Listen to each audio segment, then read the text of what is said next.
ကယ်တော့ဂီတာနီဂျီကတော့ခဏခဏပြောနေတဲ့ထွက်ပြေးသွားတဲ့ဂီတာသမားလေးဖြစ်ပါတယ်ဂီတာမတိတက်လို့ထွက်ပြေးသွားရဲဆိုတာကိုအခုမှသိလိုက်ရပြီးယိုကလည်းနေတိုင်းအမွှေးအိမ်နဲ့ဆူတောင်းပေးနေရပါလို့ပြပါတယ်စိတ်မစိုးရင်တော့မှသူ့ပစ်တဲ့ကျေသွားအောင်တစ်ခုခုပြန်လုပ်ပေးပြရသေးဆိုတော့မန်နေဂျာလည်းဒီနေ့အလုပ်ရှုံးမှာမလို့ဒီနေ့တရက်လောက်ပဲကလပ်မှာကူညီဖို့လို့ပြပါတယ်ဂီတာကငကိုတွေကတော်ပြီးသားမို့လို့ကောင်တာပဲထိုင်ဘာပဲလှုပ်အဆင်ပြေနေပြီးဘာပဲလှုပ်အဆင်မပြေတဲ့ပိုချီကတော့အမိုက်ပုံးထဲမှာထူးဆန်းတဲ့ဇင်းနေဆိုနေပါတယ်ဂီတာကိုဖျော်ဖျော်နီးတင်ပေးလိုက်ပါအောင်ဆိုတော့ဒါကနာမည်ကောင်းပြန်ယူဖို့အခွင့်အရေးပဲဆိုပြီးတက်ကြွနေပေမဲ့သူ့ကိုစိုက်ကြည့်နေလို့ပိုချီအပေါ်လောင်သွားပါတယ်ဆိုကမှဂီတာလေးစားတဲ့စီနီယာဆိုတာယုံမလားဆိုတော့ဂီတာလည်းသူ့အရင်ကလပ်မှာဖျော်ပြနေရတော့မြင်ပြီးကြတဲ့ကသဘောကျသွားခဲ့လို့ရှင်းပြပါတယ်အဲ့ဒီနောက်ပိုင်းဒီအဖွဲ့တော့အဖွဲ့ဝင်နေရှာနေရဆိုတော့မစင်စားပဲတန်းဝင်လိုက်ပြီးဘန်အဖွဲ့ဆိုတာသူ့အတွက်တော့ဒုတိယမိသားစုအဖြစ်သတ်မှတ်လို့ရတဲ့အရာတစ်ခုဖြစ်ပါတယ်အဲ့ဒါကြောင့်တစ်ခါထွက်ပြေးမှုတဲ့သူကဒီအဖွဲ့ထဲကိုပြန်ဝင်ဖို့မဖြစ်နိုင်ပါဘူးဆိုပြီးဘန်အဖွဲ့ထဲဝင်ဖို့ကိစ္စကိုထပ်ပြီးတော့ညှိလိုက်ပါတယ်လောက်တယ်ပြီးလို့ဂီတာအိမ်မြန်တော့မဲ့အချိန်မှာတော့ဘိုချီကအနောက်ကနေလိုက်တိုင်းနဲ့နေရာနဲ့စောင့်မိသွားပါတယ်ဘိုချီကအဖျော်ဖျော်နေတဲ့အချိန်တော့ဂီတာရဲ့လက်မှာအတမရရှိနေရကိုတွေ့လိုက်တယ်လို့ပြပြပြီးဂီတာအောက်သာကျိုးစားလေ့ကျင့်မထားလို့ဆိုရင်အဲ့လိုဖြစ်စရာအကြောင်းမရှိပါဘူးညီကြီးကားတို့ကလည်းအဲ့ဒီခံစားချက်တွေကိုသူတို့နားလည်ပြီးအဖွဲ့ထဲကိုပြန်ဝင်ဖို့ခေါ်တော့ဂီတာတော့မတီးနိုင်ပါဘူးဆိုလို့အဲ့ဒီတော့စိတ်မပူပဲဘိုချီကိုပဲသင်ခိုင်းလိုက်ပါတယ်ဒီဂီတာနဲ့ကသူဘလောက်ပဲလေ့ကျင့်ချက်အဆင်မပြေပဲဘုံဘုံဆိုတဲ့အတန်တွေပဲထွက်လာရဲဆိုတော့အဲ့ဒါဘေးကြီးမလားလို့မေးပြီးဂီတာကလည်းသူအဲ့လောက်ထိတော့မညံပဲကျိုးပြပါပါလို့ပွင့်ပြတော့မှကျိုးချောင်ချောင်ပေးဖြစ်နေပါတယ်အဲ့ဒါကြောင့်ယူကနောက်ဆုံးကြံတဲ့ပတ်စံလေးနဲ့မြက်ပဲဆိုင်ရအသက်ရှင်သွားပါမယ်ဆိုပြီးသူ့ရဲ့ဂီတာလေးကိုငှားပေးထားသလိုဘိုချီကလည်းအတန်းပြရနိုင်ဂီတာကိုဂီတာလေးတင်ပေးနေပေမဲ့အခုထိအဆင်မပြေသေးပါဘူးအတန်တာတဲ့ဆိုင်တော့တော်ပါသေးတယ်ဆိုပြီးနှစ်ယောက်ကတက်ညီလက်ညီနဲ့လေ့ကျင့်နေတော့ယူကမျက်တွေစားပြီးတော့ရောက်လာပါတယ်ဒီနေ့လည်းအရင်ရဲ့အစင်မပြေသေးပဲတခြားစဉ်းစားကြည့်တော့မှသူကတချင်းပါဆိုရမှာမလားအဆိုပိုင်းကိုလည်းအာရုံစိုက်ချင်ပေမဲ့တီးလုံးပဲတီးရမယ့်အချိန်မျိုးကြရင်ဘာမှလုပ်စရာမရှိလို့ဂီတာပိုင်းအောင်ပဲဂီတာအထီးကအာရုံစိုက်နေပါတယ်ဆိုကမှဘိုချီလည်းသူနဲ့အတူတူဆိုပါလားဆိုတော့မဖြစ်နိုင်ဘူးဆိုပြီးခေါင်းတွေတင်းခါနေတော့နေချီကာတို့ကအဖွဲ့ရဲ့မီတင်အတွက်လာခေါ်သွားပါတယ်သူတို့ရဲ့အဖွဲ့ဝင်တွေလည်းစုံနေပြီးမို့လို့ဘန်အဖွဲ့တစ်ခုနဲ့တူအောင်ဘာပဲလုပ်ဖို့လိုအပ်တယ်လဲဆိုတာတိုင်းမှဆွေးနွေးမှဖြစ်ပြီးအတူယူတဲ့အရာတွေဆိုရင်လည်းအတူယူတတ်ဖို့လိုပါတယ်အဲ့ဒါကြောင့်သူတို့အဖွဲ့အတွက်အမှတ်တရပစ္စည်းတွေလောက်လာပြီး Instagram တို့လို social media တွေတင်ဖို့အတွက်ကိုတော့ဂီတာကိုပဲတာဝန်ပေးလိုက်ပါတယ်။ဘိုချီမှာလည်းအကြံရှိလားဆိုတော့အုံနောက်တွေကစဉ်းစားလို့ရသမျှဆွဲထုတ်နေတော့ဘိုချီကိုတချင်းရေးဖို့တာဝန်ပေးထားလို့အကြံမလို့ကြောင်းနေချီကပြပါတယ်။အဲ့တော့မှဟိုတစ်ခေါက်ကသူ့ကိုခိုင်းထားတာမှတ်မိသွားသလိုဂီတာအရင်မိုက်တဲ့အလုပ်ပဲမိုက်လိုက်တာဆိုတော့ဘိုချီလည်းရင်ထဲကိုထိသွားမဲ့စဉ်းစားသားတွေရေးပြပါမယ်ဆိုပြီးဦးမျိုးနေပါတယ်။ဒါပေမဲ့တပတ်ကြာပြီးရဲ့အထီတောင်ဘာတလုံးမှစဉ်းစားလို့မရသေးလို့သူငယ်ကရေးခဲ့တဲ့တချင်းမတ်စုလားချိန်စာတိုက်နေရတာမတဲခွဲတဲ့စာအုပ်ကိုကိုးကားပြီးတော့ဘန်ဖွဲ့စတဲ့တချင်းတွေကိုစာရေးပါတယ်စိတ်တက်ကြောက်သွားအောင်ဆိုပြီးဦးချောင်းချောင်းနဲ့တွေ့ရင်ဦးချောင်းချောင်းနဲ့လုံနေလို့6အကျင့်နေတဲ့အဖေနဲ့အမေကသူတို့တီးတဲ့ဘယောကနေနဲ့ဆရာခေါ်ပေးရမလားလို့လာမေးပါတယ်အဲ့ဒါကြောင့်ဒီပုံစံတွေကိုခဏလောက်နာပြီးနားထောင်နေသူတွေအားရှိသွားစေမဲ့ချင်းစာကားတွေကိုစဉ်းစားရင်ခေါင်းချောင်းနေတော့မှနေချီကအပြင်မှာတွေ့ဖို့လမ်းခင်းလိုက်ပါတယ်သူတချင်းရေးတာမပြီးသေးလို့အပြစ်ပေးခံရတော့မှထင်နေပေမဲ့အဲ့လိုမဟုတ်ပဲလှုပ်ရှားတကူရှိလို့ပြောရရင်ကြောညာတက်ပုံရမလို့ဖြစ်ပြီးအရင်ကပုံရလဲတော်တော်ဆိုးသွားပါတယ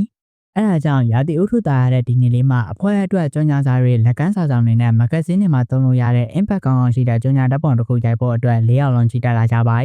်တလန်းဝင်တလန်းသွားတဆိုင်ဝင်တဆိုင်ထွက်တဲ့နေရာမျိုးစုံမှာပုံမျိုးစုံတွေရိုက်နေပြီးဂီတာရင်းနဲ့ရရင်ပိုကောင်းမလားဆိုတော့အင်းတို့အတွက်တော့မိုက်ပေမဲ့သူ့အတွက်တော့တနာစရာပုံလေးဖြစ်သွားပြီမလို့နေချီကပြပြပါတယ်ယူကတော့မိုက်ပါလေလို့ချီချူပြီးဒါဆိုရင်လဲကြမလားဆိုတော့မလဲဘူးဆိုလို့နေချီကအနောက်ကလိုက်ရိုက်ပါတယ်။ဘိုချီကဓာတ်ပုံရိုက်လို့ကောင်းမဲ့နေရင်တစ်ခုရှာတွေ့လာရဲဆိုပေမဲ့ဘယ်နှပုံရိုက်ရအဆင်မပြေပဲဘာလို့ဂီတာတယောက်တည်းပဲမိမိုက်နေရလဲဆိုတော့အမြဲတမ်း Instagram မှာပုံတင်နေကြမို့လို့ပါလို့ပြပြပါတယ်။အခုထိတငယ်ချင်းမရှိလို့တပုံမှမရိုက်ဘူးရဘိုချီကတက်နေပေမဲ့အမြဲတမ်းဖြစ်နေကြမို့လို့တိတ်တော့ထူးဆန်းမနေပဲသူတို့ရောကိုပိုင် Instagram အကောင့်တွေဖွင့်ကြမလားဆိုတော့ဘိုချီကအချိန်နေပို့ဆိုသွားပါတယ်။သူ့လိုမျိုး15နှစ်လုံးကြာနှုတ်ဆက်ပွဲတွေမှာပဲဓာတ်ပုံရိုက်ဖူးတဲ့သူသားအကောင့်ဖွင့်လိုက်မယ်ဆိုရင် attention ရှာရမကောင်းဆိုးဝါးကြီးမွေးဖွားလာလိမ့်မယ်ဆိုပြီးအတွေးလွန်နေလို့ဂီတာတို့ကပဲသူ့အတွေ့အထိပြန်လာခေါ်သွားပါတယ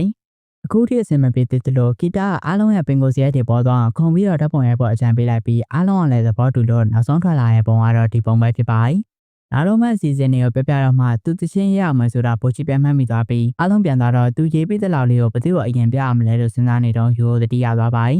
်အဲ့ဒါကြောင့်ယူကသူရှိနေတဲ့ကဖေးကိုလာခဲ့ဖို့ခေါ်လိုက်တဲ့ပိုချီရှက်ပြလုံးနေလို့ယူကပဲမင်းပြဖို့ပြောရင်ဒီစားသားတွေလောင်းနေကျင်းလန်းရလားဆိုပြီးသူ့ရဲ့အင်အားပန်းအဖွဲ့အကြောင်းပြပြပါတယ်အစင်ပြေခဲ့တဲ့အဖွဲ့ဆိုပေမဲ့တဖေးဖေးစီးပွားရေးဆန်လာတာကိုအယံမုံလို့ထွက်လိုက်တဲ့အချိန်မှာညီကားကြောင့်သာနောက်တစ်ခါဆက်တီးဖို့ဆုံးဖြတ်ခဲ့တာဖြစ်ပါတယ်အဲ့ဒါကြောင့်မလို့အပ်တာတွေရှောင်မတွေးပဲဘိုချီတကယ်ရေးချင်တဲ့အတိုင်းပဲရေးဖို့ယူကအကြံပေးပါတယ်ဆိုင်ထဲကပြန်ထွက်တော့ပတ်စံမရှိရသေးပဲအခုတလောပတ်စံမရှိသေးလို့ဘိုချီခဏလောက်ဆက်လိုက်ပါအောင်ဆိုတော့မှသူ့ကိုအကြံနဲ့ခေါ်လိုက်မှနားလဲသွားပါတယ် နောက်လာမှပြန်ပေးမယ်ဆိုတာနဲ့ဘိုချီလည်းအကောင်းဆုံးကြိုးစားပါမယ်လို့ခတိပေးလိုက်ပြီးသူသချင်းရေးပြီးသွားတော့မျက်ကွင်းညွညွကြီးနဲ့အားလုံးကိုလာပြပါတယ်စိတ်ထဲကြစရာကောင်းတယ်ဆိုပေမဲ့ဘိုချီဆန်လို့အနက်ဆိုင်ဆုံးနေရာအထိရောက်နိုင်ပါလိမ့်မယ်လို့ယူရပြပြပါတယ်သချင်းရေးရမယ့်အလုပ်ကြီးပြီးသွားတော့မှဘိုချီဆက်ရေးသွားပြီးဒီအဖွဲလေးနဲ့နောက်ထပ်တစ်ပုံနဲ့အများကြီးတိုင်းအောင်ကြိုးစားဖို့ဘိုချီတက်ကြနေပါတယ်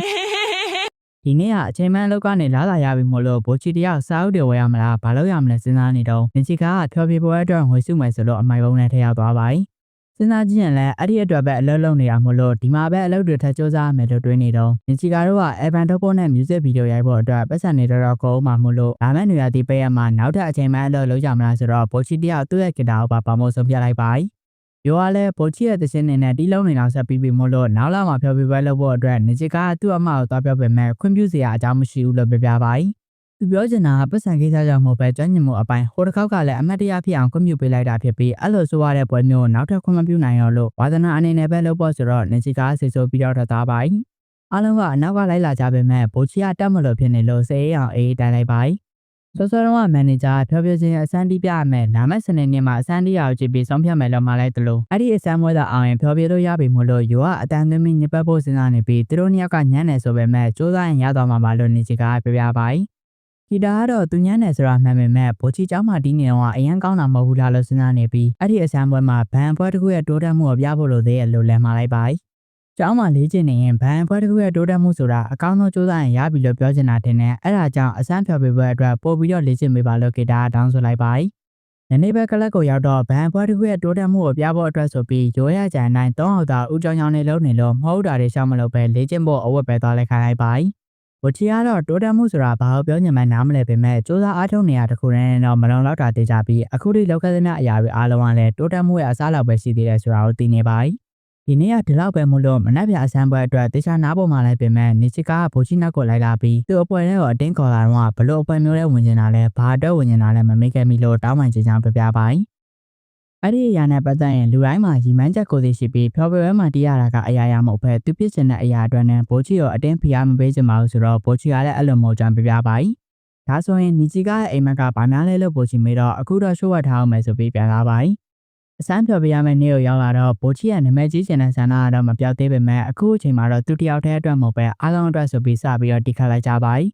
ဆက်စကျွန်တော်ပုံမှန်အတိုင်းလေးတီးနေပေမဲ့ဘိုချီကဒီ၄ယောက်နဲ့80ကျင်တဲ့နေချီကအိမ်မက်တွေကိုလည်းဖြည့်ဆည်းပေးခြင်းနဲ့အဲ့ဒါကြောင့်ဒီအစမ်းပွဲလောက်နဲ့လဲကြောက်လာလို့မဖြစ်ဘူးဆိုပြီးတန်ပေါ်မြေကြီးတိခတ်လိုက်တော့အားလုံးကလည်းအားရတဲ့ရင်လိုနဲ့နေချီကလည်းချက်ချင်းမဲ့အနောက်ကနေအကောင်းဆုံးစပို့ပေးပြီးတော့အဆုံးသတ်လိုက်ပါ